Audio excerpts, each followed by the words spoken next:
There we go. We're recording now. Great.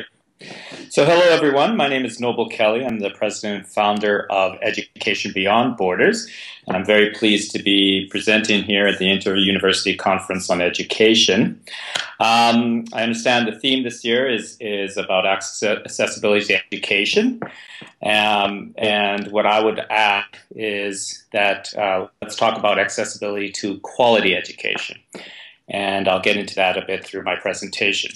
First of all, a little bit about Education Beyond Borders. I'll call it EBB for short. Education Beyond Borders is a volunteer group, 100% volunteer run.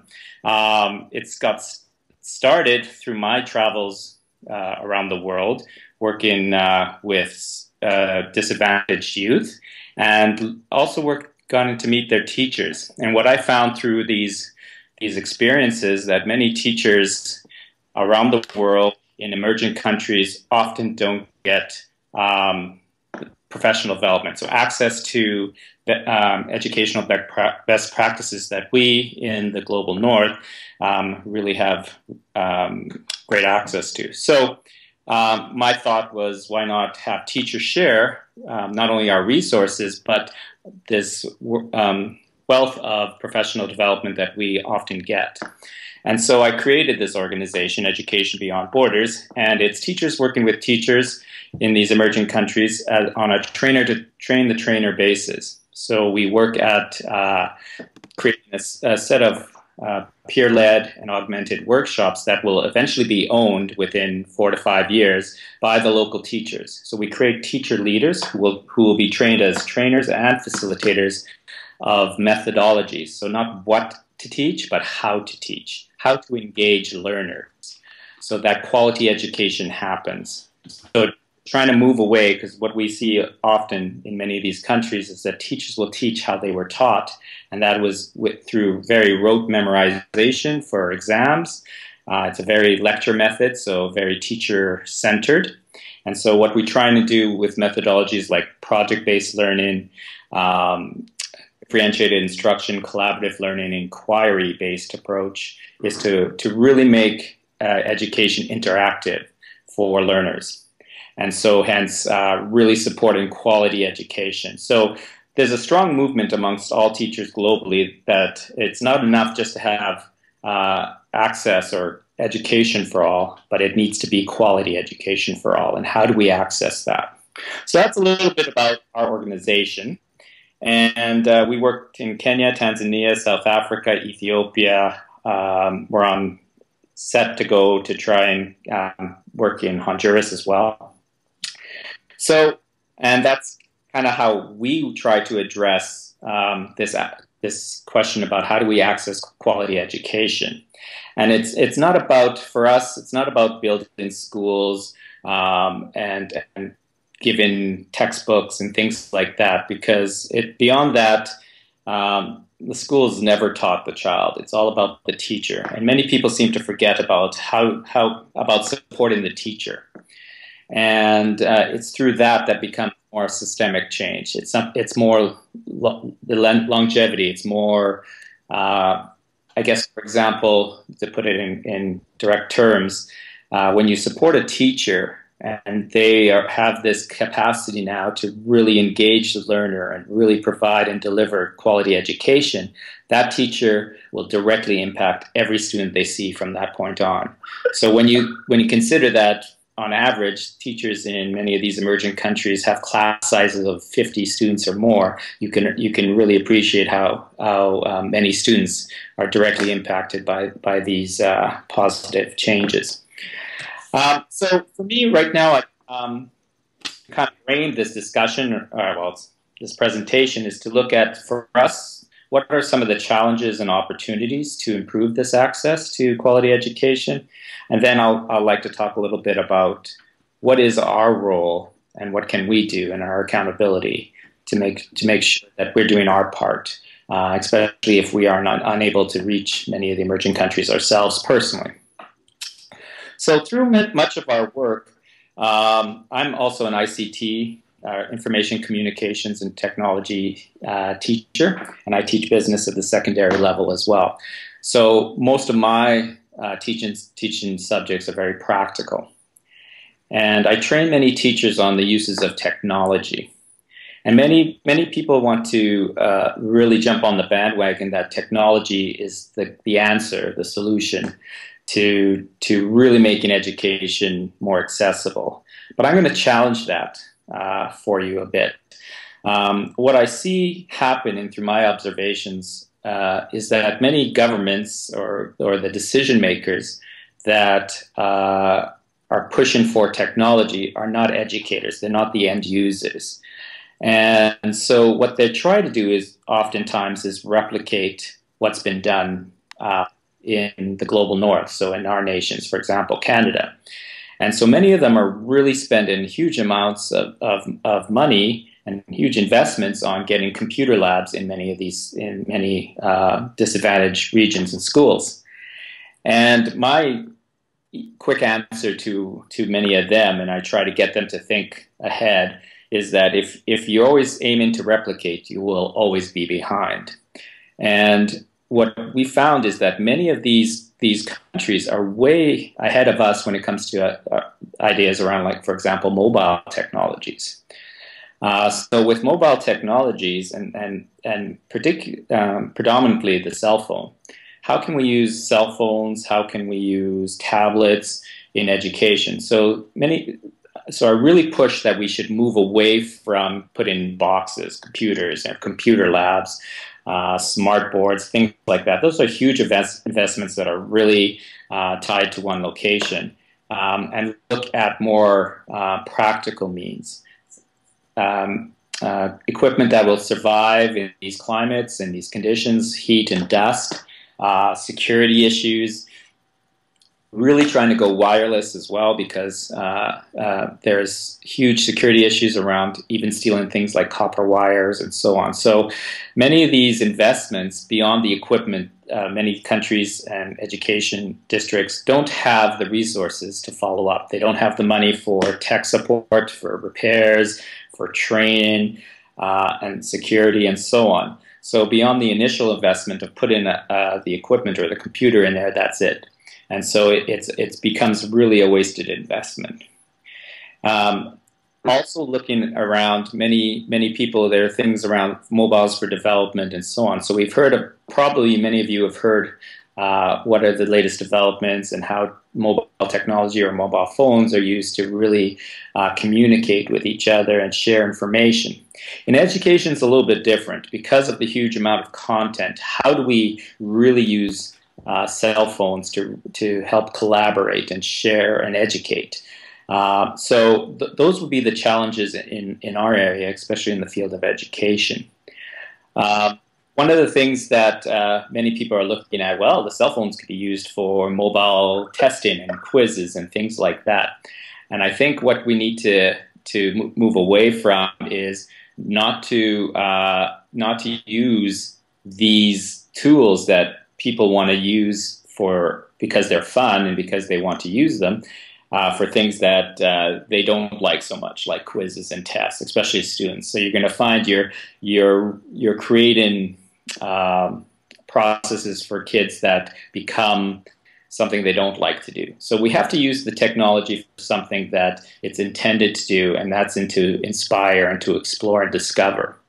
And I think that's the important piece that we have to look at, is why we would use technology and the importance of using technology. So we really have to, for me, we kind of have to look at the idea, what is the future of education? Where is it going? Where is it moving? And so the education needs to be mobile. I mean, I think what we have to see how education is changing is that we need to create citizens that can communicate globally, that can collaborate globally, and that can create something. And I think those are the main areas, the main regions, I call it the 3 C's, that you really have to look at the power of education. So whatever tools and things that you look at is how can that support those? So first of all, again, looking at how we can use mobile technologies to move forward and look at the idea of communicating, collaborating, and creating. The next area that I see that the future of education is to be moved away from textbooks. Textbooks are prescribed. They're static. Many of them try to create online, have links and activities that make it more interactive, but it's still something that is prescribed. And you, as teachers, we need to be facilitators of learning. And I think where we start to see is that a lot of things are becoming more open source and moving away from static resources. So as educators, we have to look at our coursework and our content, but then how we can make it more interactive, how can it be flexible. We can take text-based, we can take video-based, we can take online simulations, we can do global discussions. We really need to make, audio. We really need to make our courses very interactive. And so by so doing, making it something that becomes more accessible. I think the main thing you have to look at is cost. For us, I mean, as you can see, even in our developed worlds, cost of post-secondary education is a huge issue. And you're seeing the effects of that in Montreal, but more importantly than that, in many of the emerging countries, because many students cannot go to post-secondary education. And so how can we look at removing the cost to education? So again, going open source materials, not being prey to sales, to the publishers for textbooks. I think they're starting to see that things are moving in that direction when it comes to textbooks, and creating a lot of online virtual textbooks that can be customized, but still with a cost. And I think the smart teacher will actually be the one that can create their own textbook. And why not have the students themselves create the content or the direction where they need to go? I think education is discovery. And so you don't need a textbook. You need someone who can understand the concepts, where you're starting and where you want to go, but how you get there, that is something for the learner to take and discover through being facilitated by their teacher. The other piece, internet access. Internet access, there's a cost associated with that. And I think until that becomes free, I think we're going to see a lot of accessibility issues. There is a huge movement towards making access to the internet a right and make that a free access for globally. I think many of the service providers are fearing that. This is a big money grab for them. And when you think about it, this is information, this is free information. So why should there be a cost associated with that? So, and don't get me wrong, I'm not saying about taking away pay for phone and other data bundles and things like that, but things that you may use the phone for or packages. But access to the internet itself should be free, or basic access to the internet should be free. And I think that's one of the issues that we look is a huge global issue for many of emerging countries when you look at things like that. But you can understand that the device that connects to the internet needs to be also something that's affordable and accessible to many. And so we are starting to see things like tablets and smartphones come down in price. Just so you understand, the service providers in many of the countries that we worked in, it is very cheap. There is no cost for anything incoming, so incoming international calls or is free. Just to put it give you a real example, for the month of July, while I was in Kenya, it cost me $10 to access the internet almost nonstop and have gigabytes of information downloaded and uploaded. So when you compare that to what we pay for that kind of service, you can understand why this is something that really needs to be globally standardized. So another thing, so when you're looking at the challenges, and it's many things that have the cost associated, with that. Until we're able to alleviate that and have that accessibility, I think that that's the piece that's one of the main things. We are prey to the suppliers and the publishers. They are telling us what we need to have good quality education. Whether it's technology saying this is what you need in your classroom for technology, or the publisher saying this is the textbook you need that'll make your course exciting. It's commercially driven, so it becomes the suppliers that are driving the direction education is going, instead of the users, the clients, the students, and the teachers. So I think that is something we need to take on for ourselves as well. So I'm going to take a little bit of a pause. It's really hard to talk nonstop. And with no interaction. For me, it's about getting questions and answers. So just to kind of summarize that piece for us and looking at the challenges there, it's about no to computers, the boxes, but yes to the mobile technologies, and how to access that. How can we support teacher professional development, for example, and access to best practices in pedagogy or methodologies. No to static textbooks, but yes to more open source content and resources and flexibility on the variety of things that are used to educate. No to paid internet access. So looking at free models of access in basic internet. So no to cost, just to free. I think that's the main thing that we kind of want to look at when it comes to those kinds of things. What has always worked for us, as far as success in our programs, is building relationships. And I think, though technology improves access to people, to ideas, to content, nothing really beats that face-to-face. And I think for us as people who are advocates for education, when you create a relationship, you create a bond that is more lasting. And I think that has been the key to much of our success in developing programs that work with teachers and in this area. And whatever ways you can take to try and improve and create relationships. So I think that whole issue around collaboration and reaching out to those that we tend not to reach out to because it isn't easy to do so. Maybe there's not the access. I think that's one of the important things. So that kind of segues me now into what is our role, what is our accountability in this.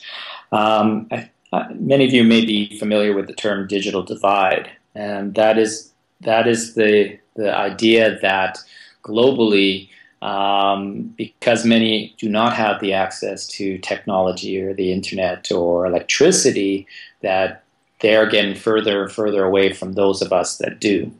And one of the big things we look at around that is obviously our connectivity and accessibility to good high-speed connectivity.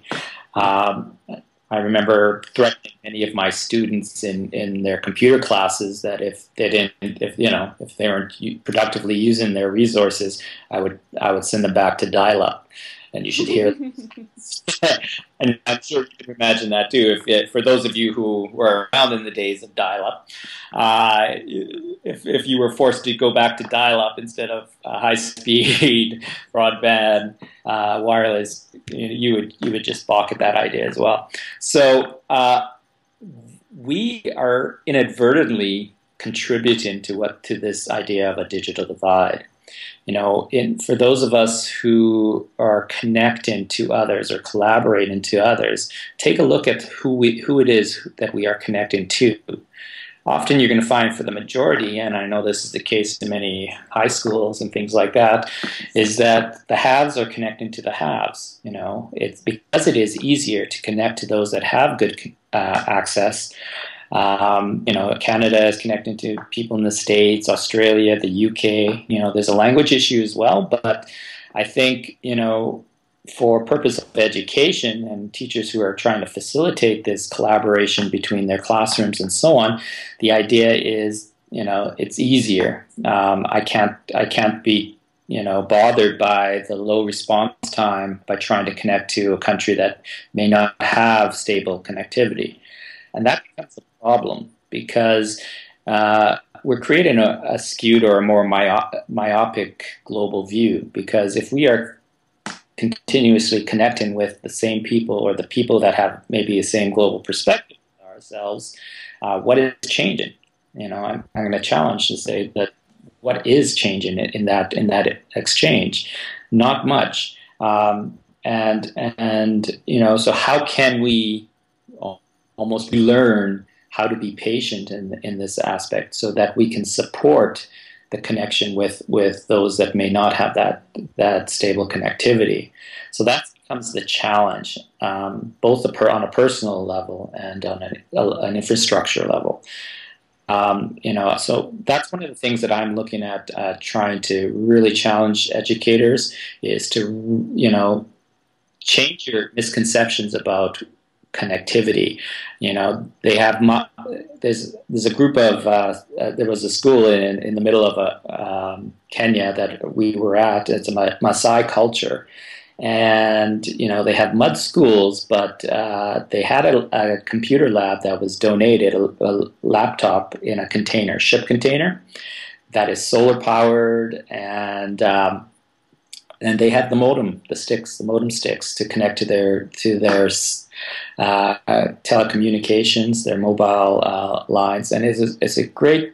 They were getting 3G, so it was a great connection. So Skype is possible. They've got very stable cell phone connectivity. So we have to change the perception that we cannot connect to them. Obviously. Video has a huge bandwidth issue, and until there are ways to kind of get around that. They're starting to work on those issues. You can have the initial meet and greet, but via video, and then switch to audio and have questions and look at challenge to look at discussing about global issues, how it's interconnected with us, how do we see what's happening in the world manifest itself locally. I think you're starting to see some of that happening, especially around the fees for post-secondary education and things like that. You're starting to see things happening on a global scale around those kind of issues. So beyond that, looking at areas around gender and environment and politics and so on, to really challenge, look at how do we create education. I think one of the important pieces is that education is moving to peer learning. Who are our peers, and how do we learn from each other? I think we have to change our first of all, our idea of the fact that, wow, we have lots to offer and maybe we can teach others. I think that's, well, I don't want to go so far, but it is an arrogant point of view, perspective.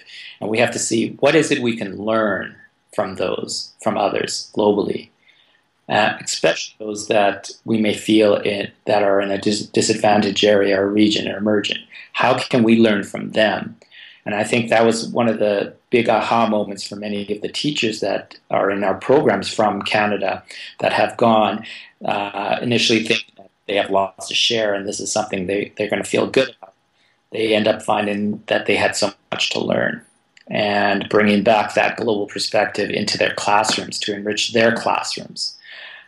So quality education is about enrichment, expanding perspectives, making it more global.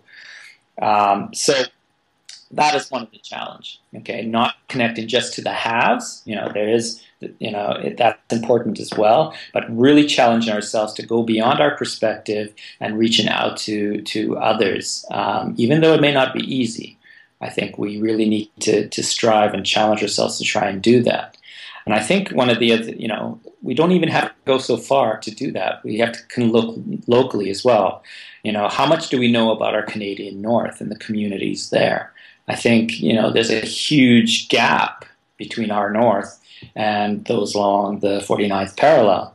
I think we need to really connect our universities, classrooms, our high schools, Skype with those communities and those schools and exchange ideas and talk about challenges and share more and learn from each other.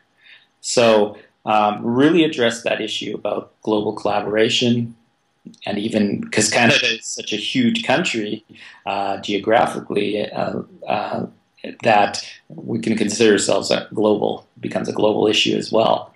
So we really need to challenge ourselves about who we're connecting to.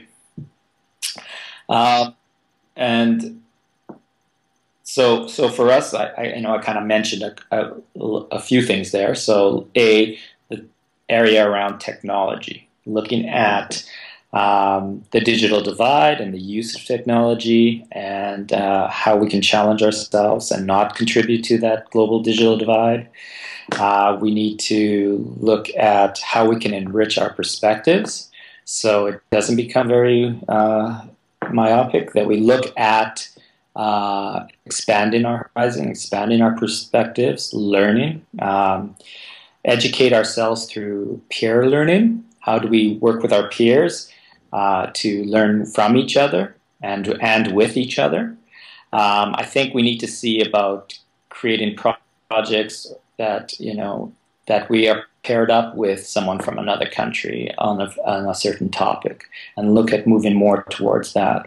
And then finally looking locally. I think the challenge is what the interconnectedness of the issues. How does that drought in East Africa, excuse me, how's the drought in East Africa impact the rest of the world? How do the land grabs impact us? The big issues, in this global area, we're talking about things like many countries, because they've run out of usable land for agriculture and so on, use many of the land's being sold in many of these countries in Africa to be used for that. Yet the rewards from that do not stay or go to the local people. One case in point, a huge percentage of Europe's exotic flowers come from Kenya. And you will see huge greenhouses that suck up the local water and resources. Yes, they're providing employment. However, all the flowers get shipped out. It uses a huge amount of water and so on. The same thing with the agriculture. A lot of food is being shipped out to many countries, and much don't stay behind. I was very shook my head. I think you recall, when Iceland's volcano exploded and created a lot of halt in the air traffic. And one of the stories that came from Kenya was that because the flights were grounded, a lot of the food that was meant to be shipped out was rotting. And when you understand the amount of people that actually are starving in that country, that was acceptable, really makes you want to consider, look at this issue a little bit deeper. So how do we learn more about these issues? And it's about us taking the accountability to access this quality, this global perspective and this quality, and taking this on a personal level. So I think I've covered quite a bit there, and it's really hard. I don't know, Kate, if you might have another question or something that I may address that I can add to, but I think I've covered a lot of the main points that I wanted to cover. Yeah, this has been absolutely fantastic. I really can't tell you how much I appreciate this. Sorry, I'm just going to put the video back on. There we go. Here I come. Don't want to distract from actually presenting. I guess I'll give you one question to kind of play off of. I don't want to give all of my questions away, because then Saturday will be really boring. But how would you? I'm a linguistics student, right? So I always am going to think about that language issue. How would you suggest bridging that language gap? Great. I'm glad you said that. One of the things that we are finding that is happening that I am totally against is that many countries are changing to English as the language of instruction. You're finding this in Latin American countries. You're finding this in many African countries. Some of them were Portuguese and now switched to English. And French, switching to English. Because the decision to switch to English language instruction is monetarily based. It's about how do we compete on a commercial basis globally as a country. And what you're finding, that the huge problem with that is that as you may or may not know, to acquire another or learn another language, you have to have a good foundation in your mother tongue. You have to understand what grammar is, what sentence structure, how language is developed in your own mother tongue. And many of these students are forced to learn English at a very young age before they even grasp their own national or mother tongue language. And so what you're finding is that because the exams and the instruction is in English, many of them failed because of a language issue. And so the access to education is not within their control. And so what I'm hearing this from principals and teachers, that this big issue. So what their answer to that is, oh, can you train us English, how to teach English better, or teach us English better? And I'm like, that's the wrong solution. Why are you doing this in the first place? For us, we're not forced to be instructed in a language that is not our national or mother tongue in Canada. And if we want another language, that's an option that we can do. But it's later on when we understand it, or it's in an environment for like an immersion environment where it's something that we have the practice and the capacity to do. Many of these students in these emerging countries do not. So language is becoming a big barrier to learning for many of them, because they are forced to learn in a language that they don't have any concept of, and are not taught how to learn it appropriately. So this is a real global issue that is having much debate. So what I love is trying to learn other language, and the challenges of finding the patterns in language and understanding how those were designed.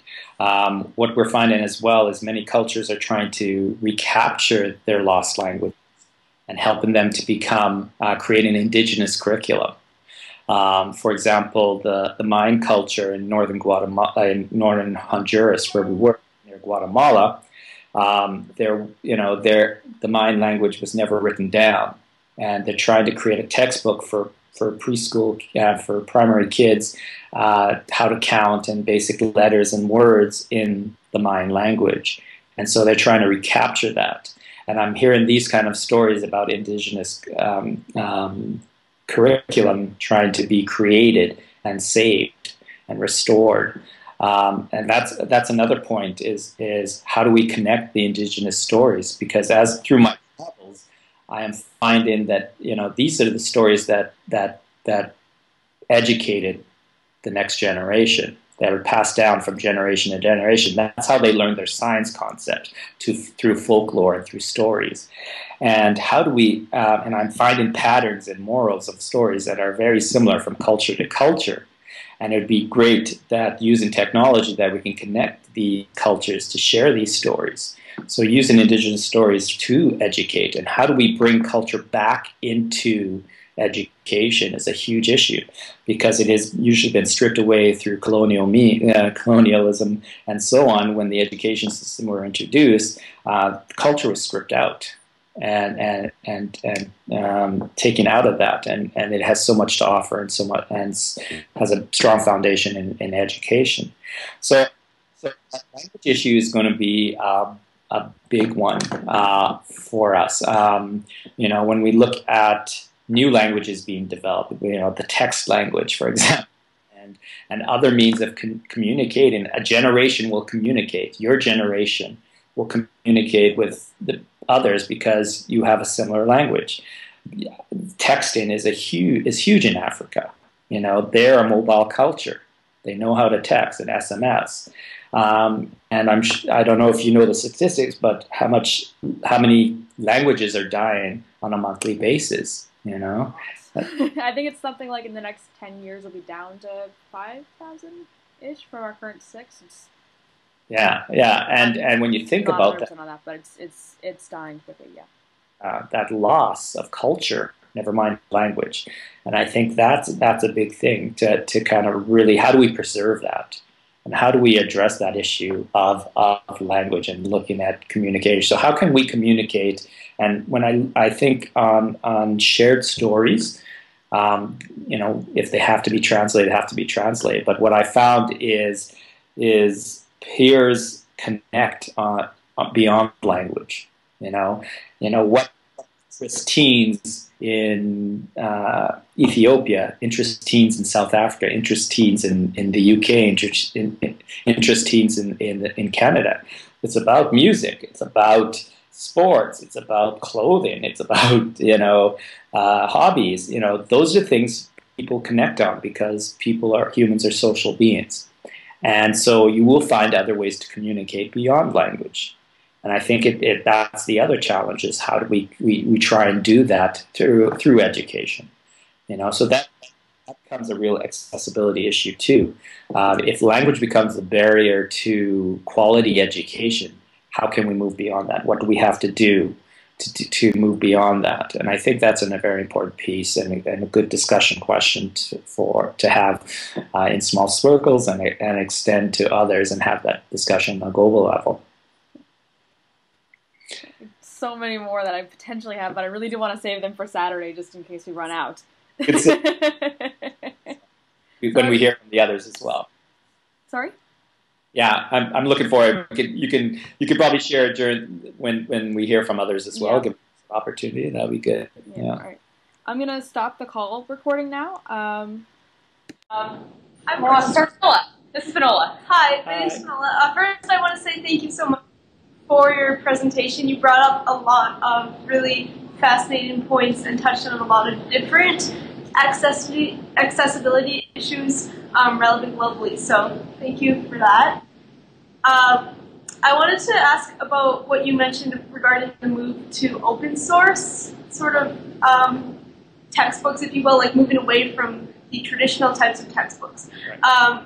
And what people always bring up concerns about validity of these sources. You know, like our professors won't let us cite Wikipedia, and do you think that there's a certain cost to be had in terms of the quality of the resource, and how can we move towards open source but yet make sure that these resources are also reliable and accurate? Yeah, that's a good point. I mean, as an ICT teacher myself, we need to take the opportunity to talk about information literacy skills. Like what types of sources do we use for research? Where do we get our information? How accurate is that information? And rightly so, you know, your professors will say, yes, well, Wikipedia, anybody can put information on there, and it's not necessarily accurate. But I think when we're looking at things like peer learning and peer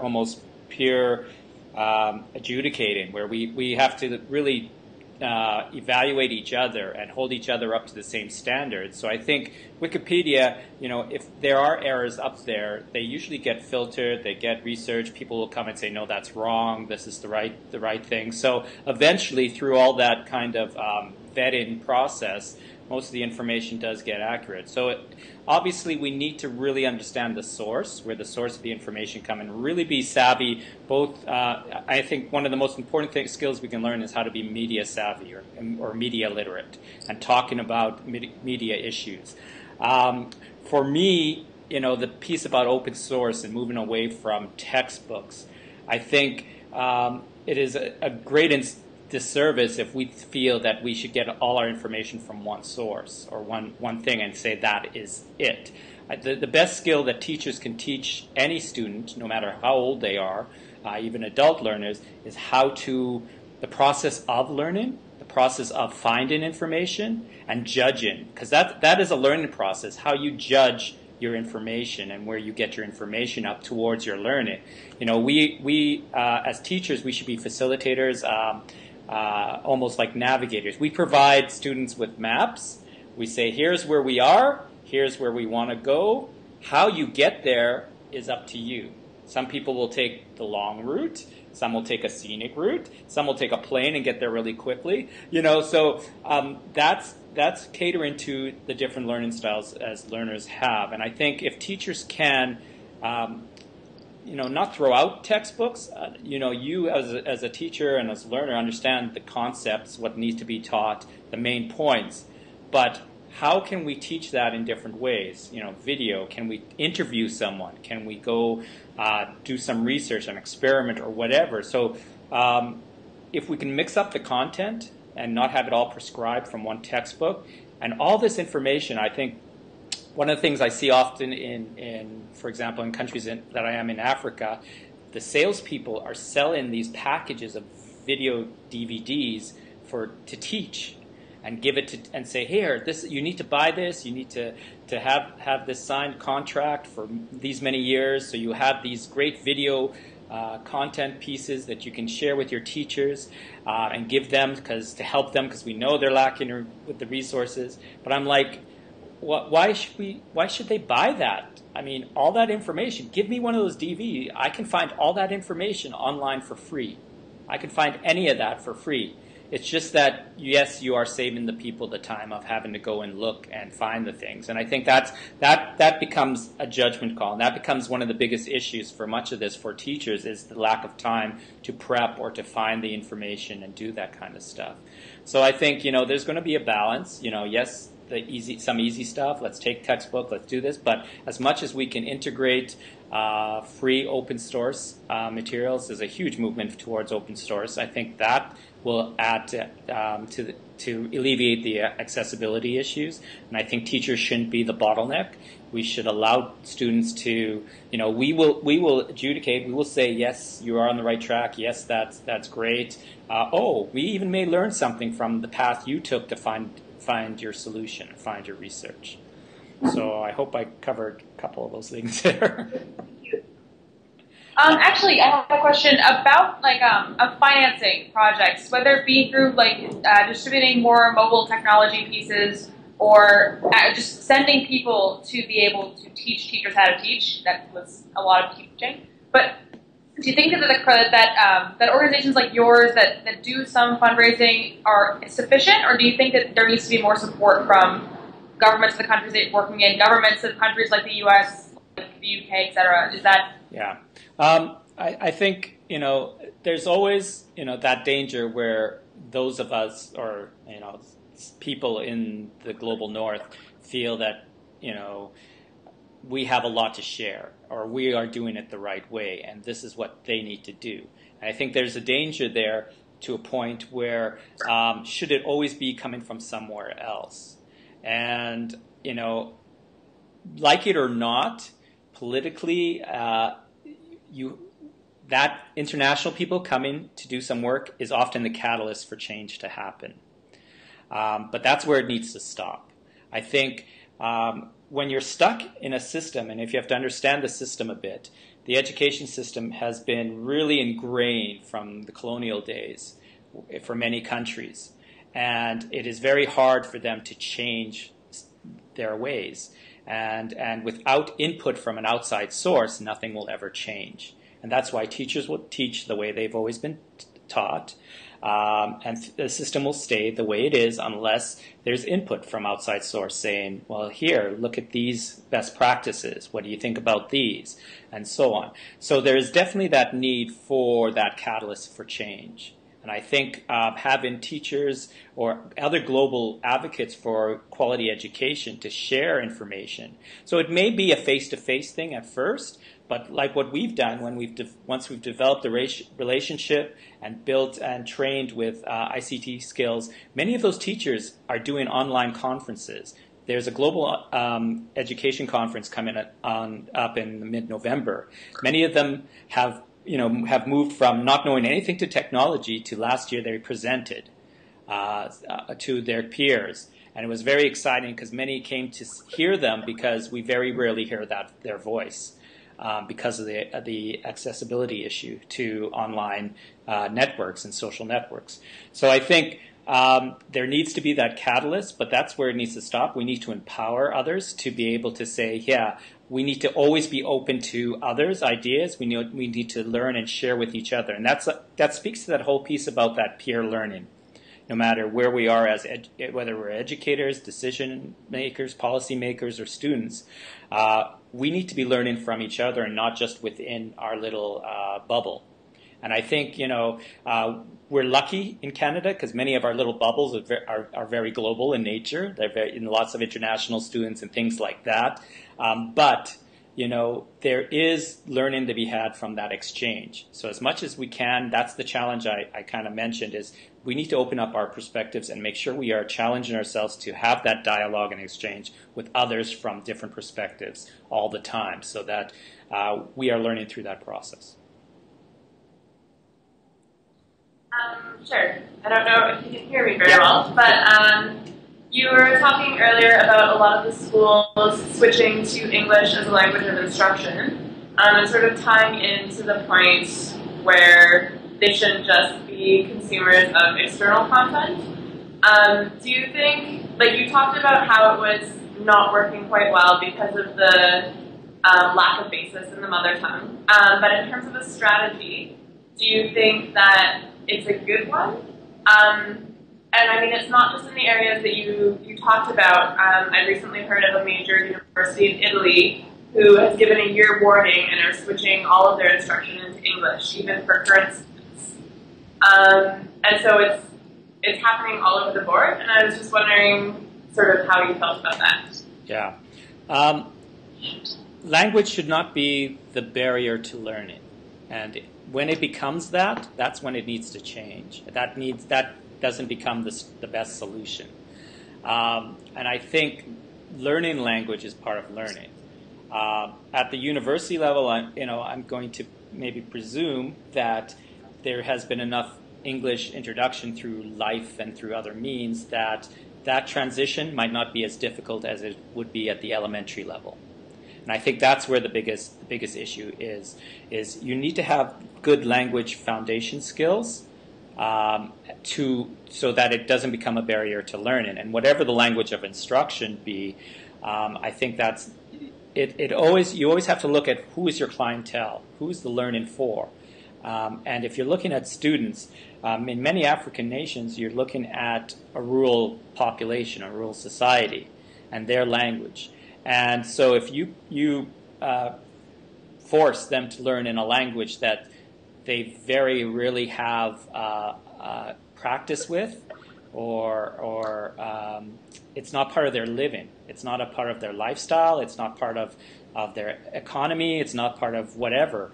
I can't tell you how many times we go to many of these rural areas and the only English we hear is, how are you, how are you, how are you?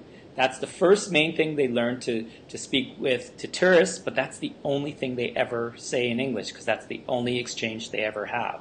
So they're not really learning the language properly, and they're not really learning the language. So are you really doing a disservice because it's becoming a barrier to learning? Because if it forces them not to learn the concept, and I think that was the one thing I would love to see more principals test and take, retest students, is that, we see, like, for example, from grade 10 through grade 9 through 12, across the board in many rural communities, their marks just fall. They just plummet. And the question is, they said it's because of this English language acquisition. And I said, well, have you also retested some of them randomly in their own mother tongue to see if it's a knowledge issue or a language issue? And that becomes the thing. Did they understand the concept as it was taught to them in English, or did they just, because of the language, they never understood the concept either? So it's those kind of things that if they cannot express, because their tests are in English too. So if they can't express themselves properly in the language of instruction, maybe they understand it and you understand the concept. But when it comes to, it's a very exam-driven education system, then it becomes a problem. Much of their marks, believe it or not, across the board from grade 2 to 12, almost 100% of their market, for example, in Kenya, is from their final exam for each grade. So that's why it's so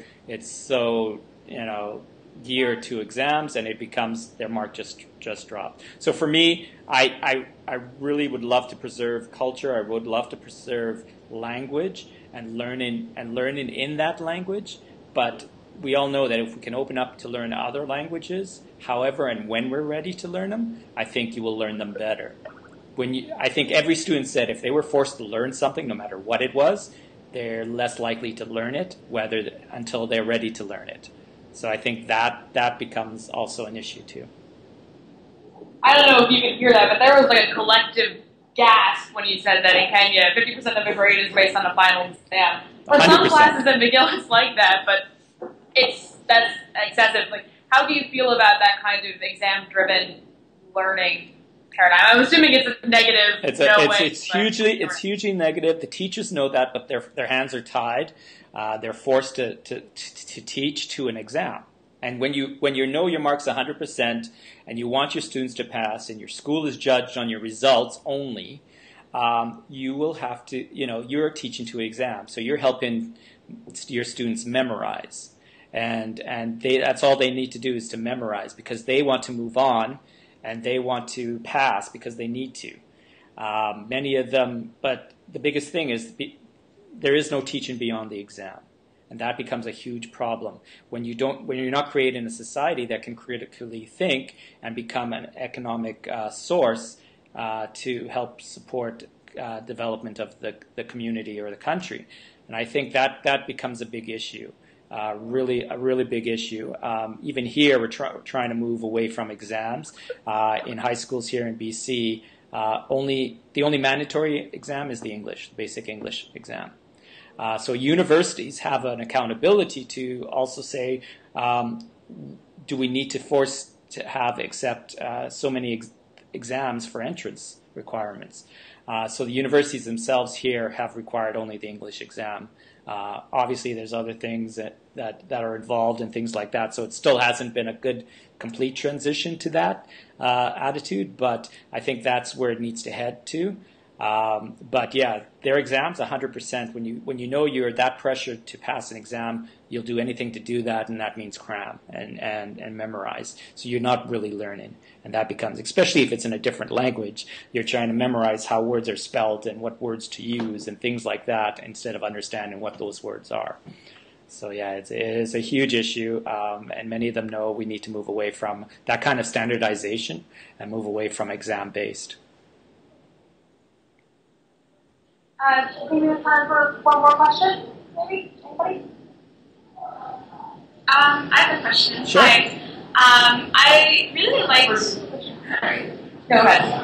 Back when we were talking about global accessibility to internet, I thought it was a really intriguing idea about making internet access free. But in terms of the current reality in a lot of places and how corporations have such monopoly on internet access, I was just wondering, what your thoughts were as to get the ball rolling towards that.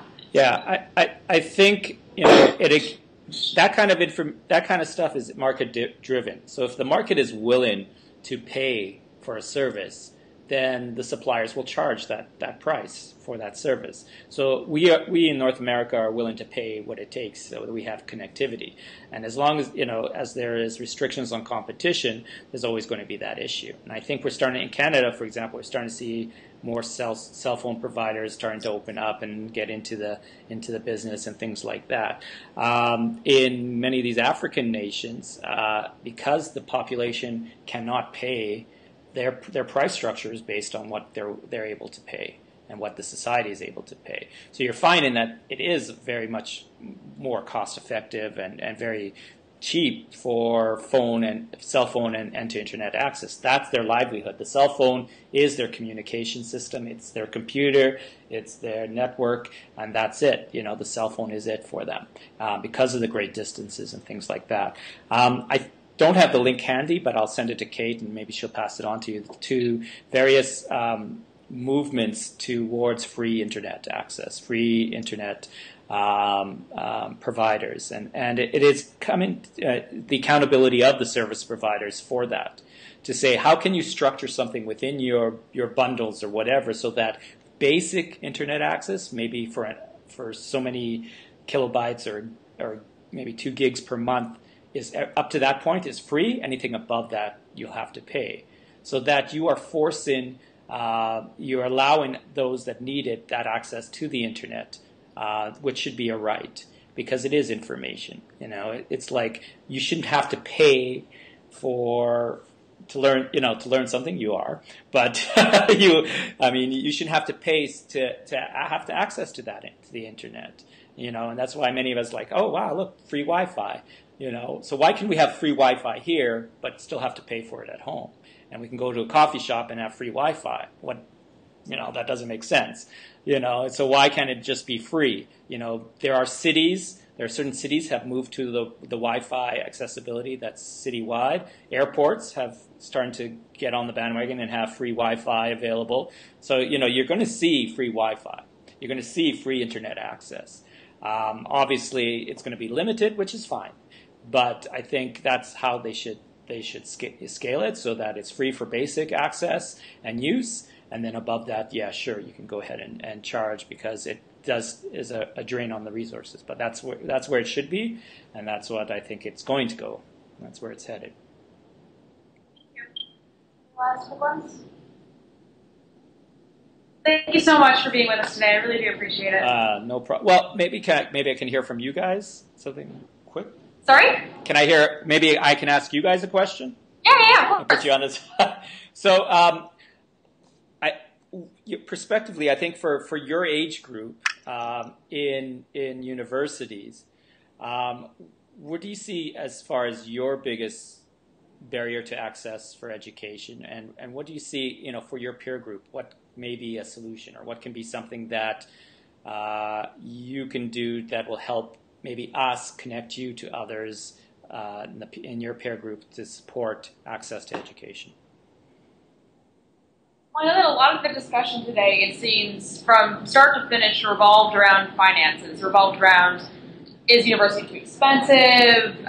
Even if it gets cheaper, people still might not be able to pay for it. The financial aid systems are broken. It seems like finances is a major concern, but if anyone else disagrees or has another idea, jump in. Well, a barrier to actual learning, Yeah. at least in the first 2 years here at McGill, is definitely class size, because you can go through a whole semester without ever speaking to your prof in person. So I'd say that's a big barrier to actual learning once you're in university. And I guess to move past that, they could put in, well, the best solution would be just to make smaller classes. Yeah. But so far they have tutorials, but they're not as good as just having individual attention with your teachers. So. Yeah. Also, the system of testing that comes Yeah. with huge class sizes, especially first 2 years of science, students just basically can get by and get good grades through memorization, writing Scantron exams, and then they get to third year where they have smaller class sizes, Yeah. and they actually have to think, and they're like, I don't know what to do with this. So.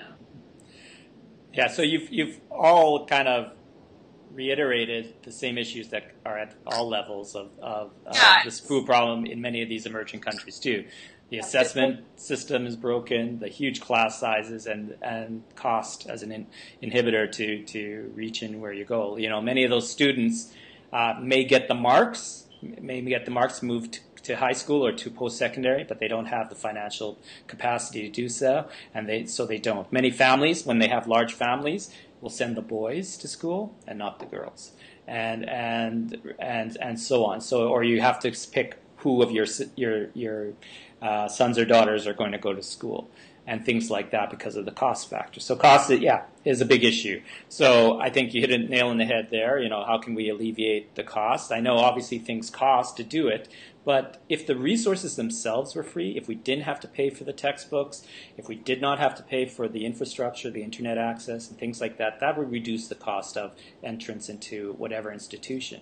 And it's never been the the building that's ever taught anyone, whether it's a school or a university or whatever. It's the teachers, and how the teachers can reach all the students.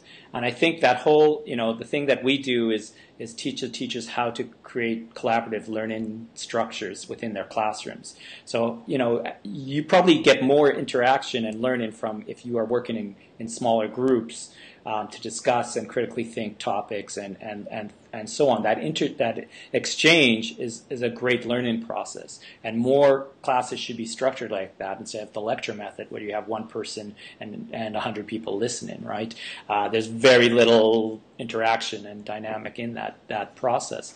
It does need to happen, but it should be limited to the way it happens. So how teachers teach needs to be changed around as well. I think that's the thing. But how can you take it on yourselves as students to say, where is my learning coming from? Is it just here from this one teacher in this classroom, or how are we being allowed to connect to others on the same topic?